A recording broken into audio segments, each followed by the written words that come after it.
Join me today as we discuss the 13th period Bible history known as the period between the Testaments.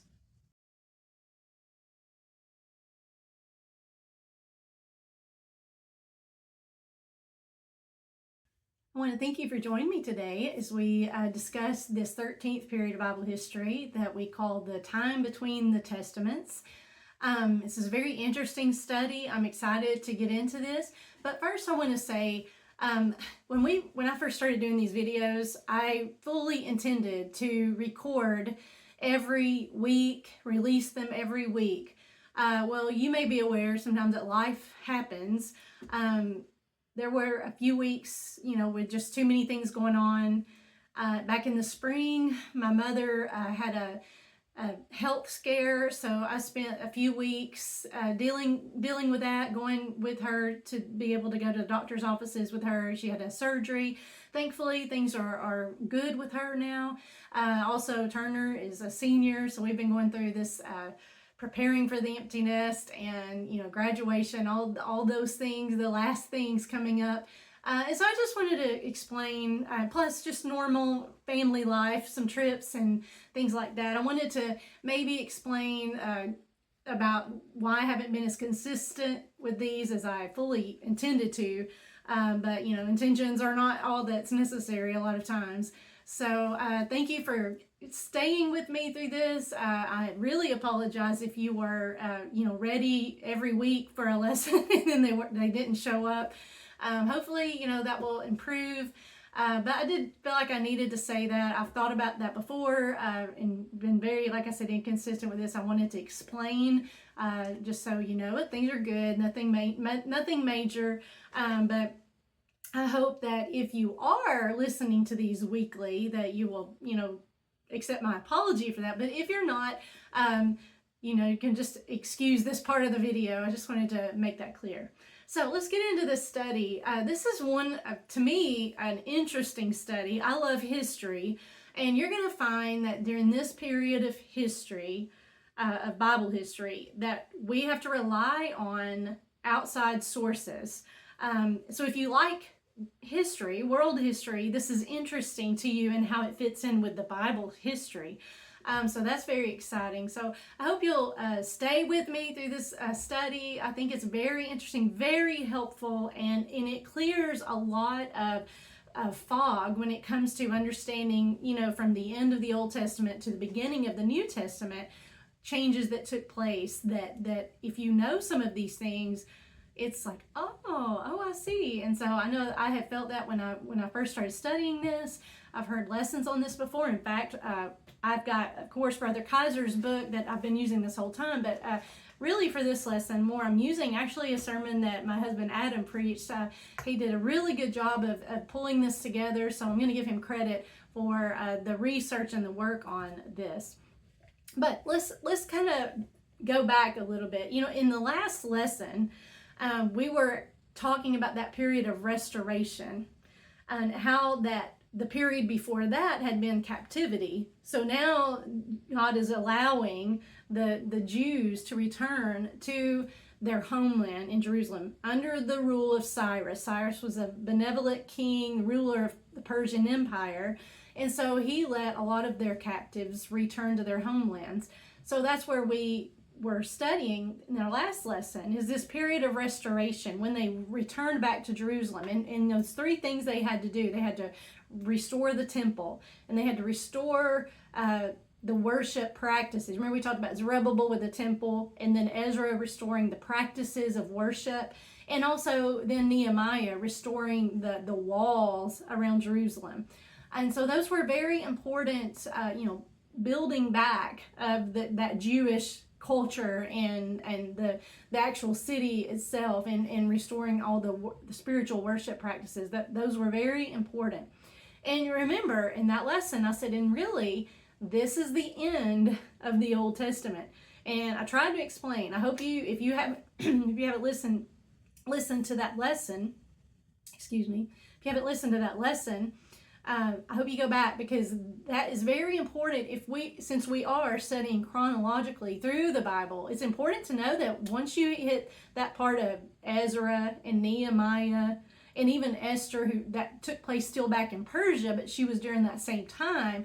So I do want to encourage you to listen to that, because if you are wanting to study the chronology of the Bible, this is very important to know that at the time of Nehemiah, that's the end. And I tried to explain that those books after Nehemiah, the prophet, or books of poetry, rather, that those still fit in with the history that we were studying. And then those books of prophecy were fitting in with the history. So please listen to that. I think I think there's a good explanation there.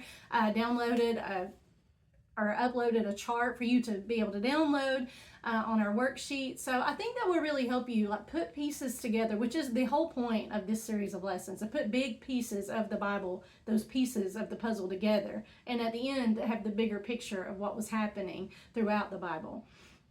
And so that's why this lesson is important, because right now we are at the end. So far, when we've left this Jewish nation, the one that God promised to Abraham, the family, the land, and the blessings that he promised to Abraham, that's for these people. And when we're studying about these people, we need to know that, we leave them restored back to their homeland.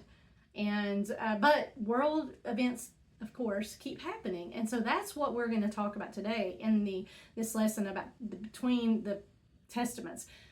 You may have heard this period referred to as the period of silence, because God did not prophesy during this time. He didn't send messengers during this time. And so there is silence because of that. But also that's why we can still learn about what was going on during this period through secular history. And other recordings of history, even through the Jews. They still had historians, even if they weren't inspired to write books of the Bible. So that's where a lot of this information will come from. And so being able to work through this gives us a better, clearer picture of what we start seeing in the New Testament, which is what we'll study in our next lesson. We'll begin in that part of Bible history. So today, I want to divide this into two big parts. The first part is going to be those events that were happening in world history. All right, so if you remember during that lesson of the captivity, and we talked about Daniel prophesying to Nebuchadnezzar, because at this time Nebuchadnezzar was the ruler of the Babylonian Empire, which was ruling the biggest part of this area of the world.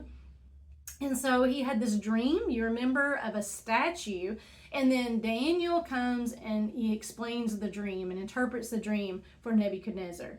Now, in that lesson, I did explain that the different empires that God said will come after Nebuchadnezzar. There's a chart, I believe, and a statue, a picture of the statue. So please go back, like I say, and print out all of that. This makes this make more sense for this lesson today. But we are going to go back and just remember, or just remind ourselves of that dream, because this plays into the biblical history perfectly, or secular history perfectly.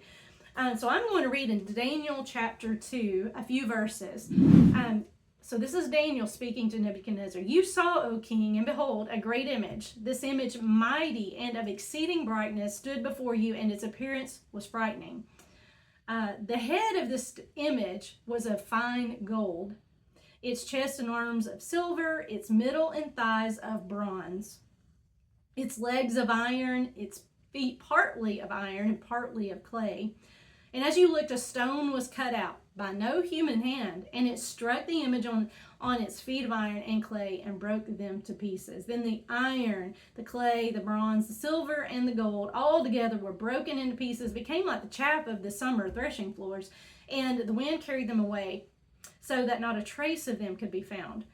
But the stone that struck the image became a great mountain and filled the whole earth.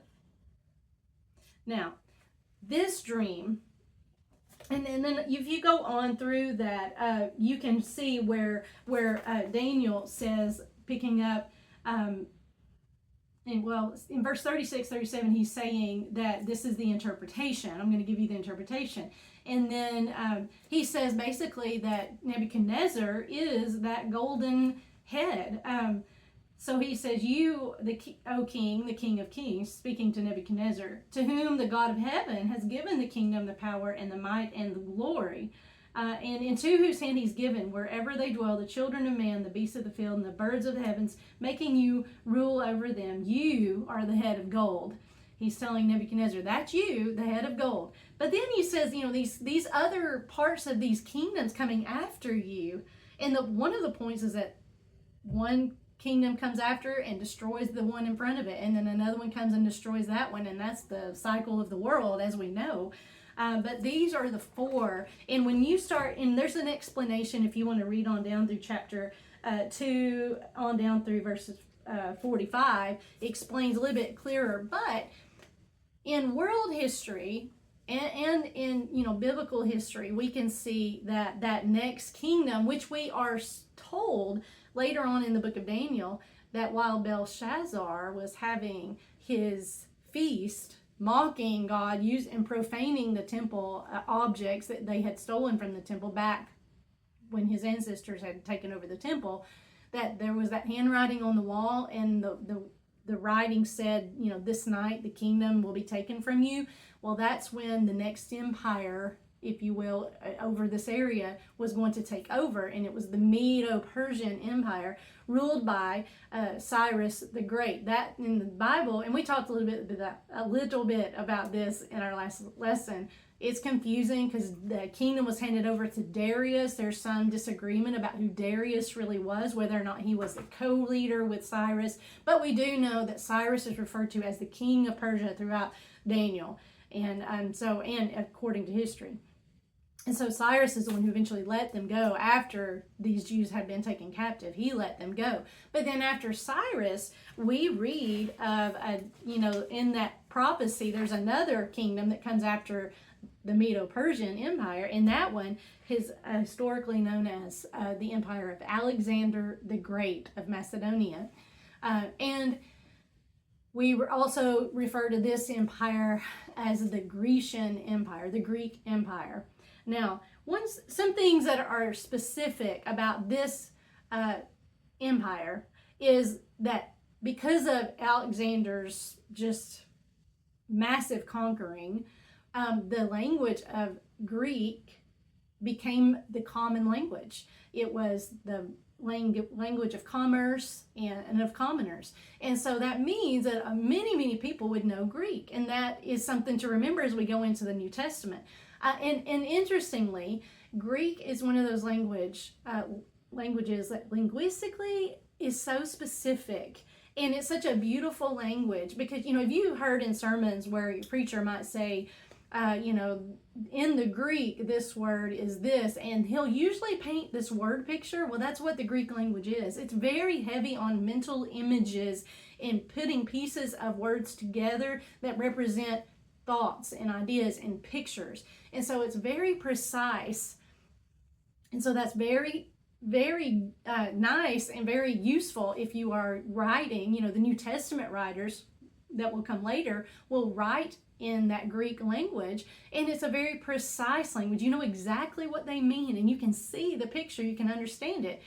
Also, along with that is that the Greek language didn't stay worldwide spread for very long because of the Roman Empire that will come after it, but that means it became less and less used, and so it kind of died. It's a dead language. That Koine Greek that you will hear maybe biblical scholars, preachers refer to, it's dead. So that means, most languages change and evolve over time, but not Koine Greek. It ended. And so what we read in our Bibles, the Greek now, what it means now is what it meant then. And we don't have to wonder, okay, did this mean a different thing then than it does now? No, and that's how, maybe English is that way, but not Greek, not Koine Greek. So that's a very important thing that arrived because of world history and the Macedonian Greek Empire.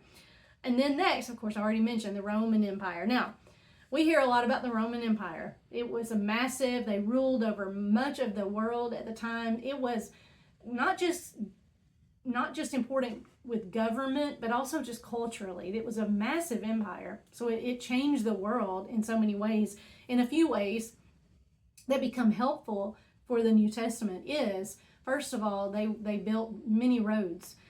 You may have heard all roads lead to Rome. It's because they built a lot of them. They built a lot of roads in that area. And they also developed a really good postal system. So in the New Testament, which we will get to, next week, but there's a lot of paths and the road to here, the road to there, and those were made because of the Roman Empire. And also, the letters that are recorded in the New Testament that Paul and Peter and others would write and send, in the way they could share them from congregation to congregation, that is largely giving credit to Rome, because they built that wonderful postal system that we still use many attributes of that even today in first world countries, for sure. And so I just wanted to mention that. Also, big thing with Rome is what you may have heard of before, referred to as the Pax Romana. It's the peace of Rome. And they obviously were very, it was very important to Rome, the Roman Empire, to have peace in their empire. They didn't want any uprisings, which will be an issue in the New Testament when you have people referring to Jesus as the King of the Jews, and you have them arguing with the Jewish leaders. Rome did not like that. So it plays a part into how Rome got involved with Jesus's life as much as they did, because they did not want controversy. They did not want uprisings, and they would squash them. So that's important to remember. Those are some things that changed in world history that help set the stage for the coming of the New Testament. All right, so we're going to pause here, and then we're going to talk about some changes in the world of the Judaism.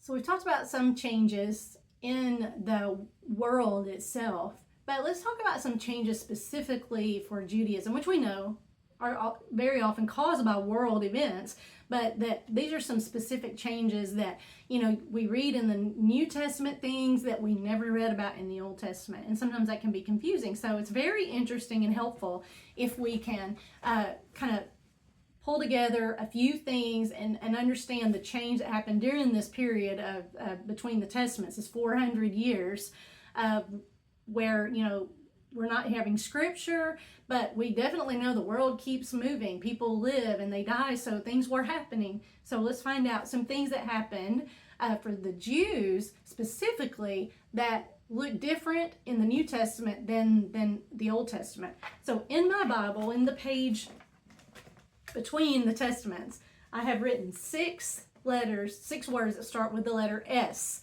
I've had that in there for many years, largely because of Adam. I told you a lot of this is coming from his work and study and a sermon that he's done before.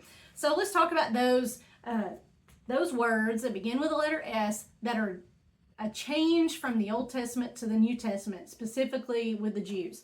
And the first one is the Samaritans.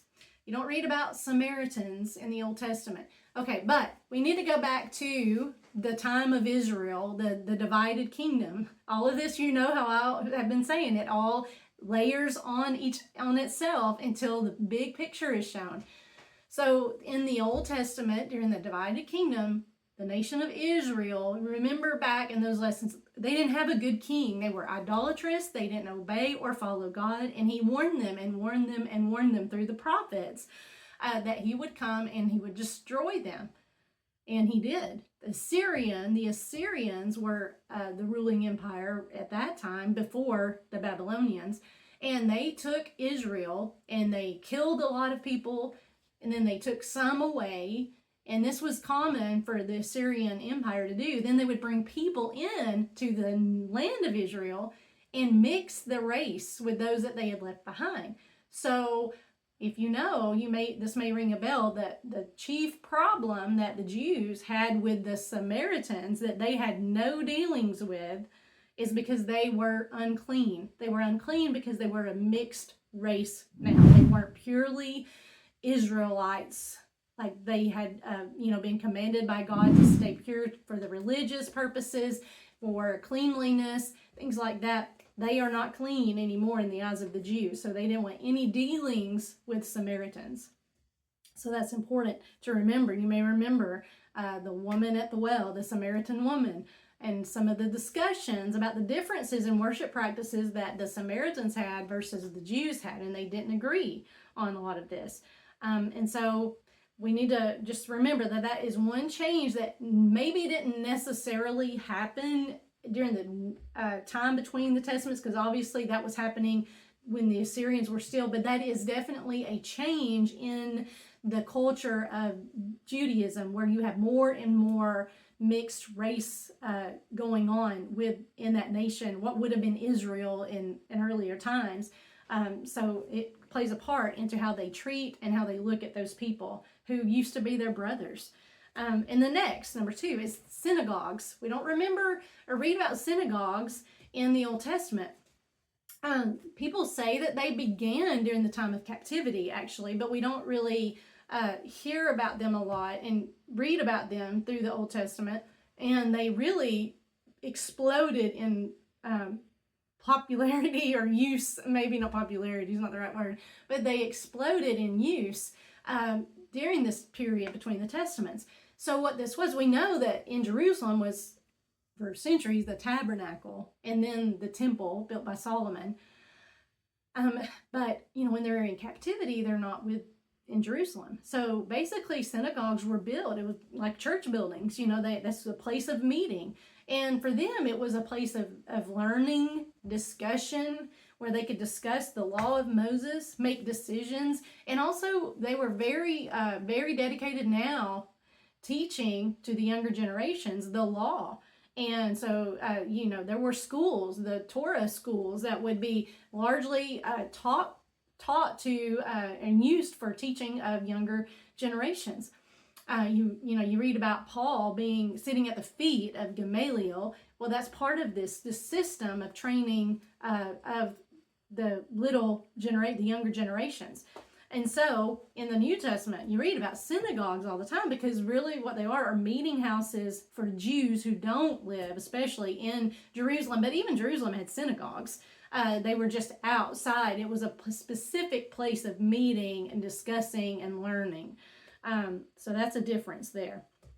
Now, the third word is Septuagint.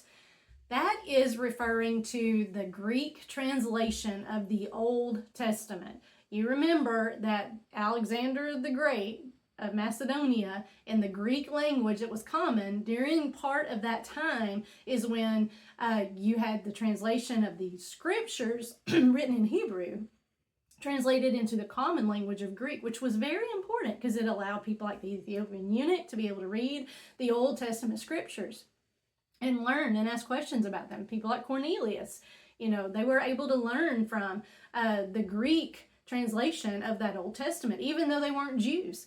And also we need to remember that also, in the New Testament, there are footnotes. A lot of times if you have a study Bible and it might say in the Septuagint, this word means this. And so that's what it's referring to. Jesus, when he quoted from the Old Testament, very often quoted from the Septuagint. When he's in the apostles, in the later letters, they would quote the Greek translation of the part of the Old Testament that they were wanting to refer to in their teachings and in their writings. So that was a very, very important change for the Jews. And also there's something that is least known to me, but I've heard about this, and it's the Seleucian revolt. So basically, a man named, I don't know if I'll say this right, Antiochus Epiphanes the fourth, who basically tried to destroy the Jews. He killed them, he dishonored them. He's the one, and this is referred to in the New Testament when we get there, but that he defiled the temple by sprinkling pig's blood all over the temple. He wanted to destroy the Jews. So a family of men named the Maccabees were uniting, and they pretty much crushed that revolt. Now this is important for obvious reasons, that they weren't allowed to crush the Jews, but also it united the Jewish nation as a people a little bit better, which is understandable. They came together and they supported this fight against the Seleucian revolt. They wanted to keep their nation and their religion sound and united, so they came together to do this. which this is important because when you have a common purpose, you're stronger. But really, this is one of the reasons that you really don't read about the Jews having a problem with idolatry anymore. They only believed in the one true God. They weren't going to dabble in idolatry. They were strictly opposed to it, in fact. So much so that, if you think about it, that played a big role into the problem they had with Jesus coming in saying he's the Son of God, when they thought there is not but one God. And so it helps to understand the dynamics between the people and the relationships between the Jews and even Jesus, if you know that they had come together to keep themselves from being divided and destroyed. They were so careful and so not excited, so dedicated to keeping their religion and their community strong and their nation. So that plays a part into their relationship with Jesus. And then the fifth is the different groups of Judaism that we might call the sects of Judaism. So you've heard of some of these in the New Testament. We will read about the Pharisees, the Sadducees, the Essenes, and the Zealots, and the Herodians. Each of them had specific thoughts, specific interpretations of the law. And so they disagreed a lot on how to go about things. We won't get into all of that, but that plays a part because they argue a lot. But the one thing they came together on in the end was what to do about Jesus, because they all had a common theme in the Jewish nation, and when they felt threatened, they came together. And so that plays a part into the differences that we see in the New Testament. And then next, the last one is the Sanhedrin. Basically, the Sanhedrin is just a group of about 70 men. It's kind of like a Supreme Court of the Jewish nation. They came together, made decisions, they discussed, decided on how to go about the religious practices. And so they are always read a lot in the New Testament about the Sanhedrin. And it's always like these meetings or discussing and voicing their concerns about things. And also the high priest was always a part of the Sanhedrin.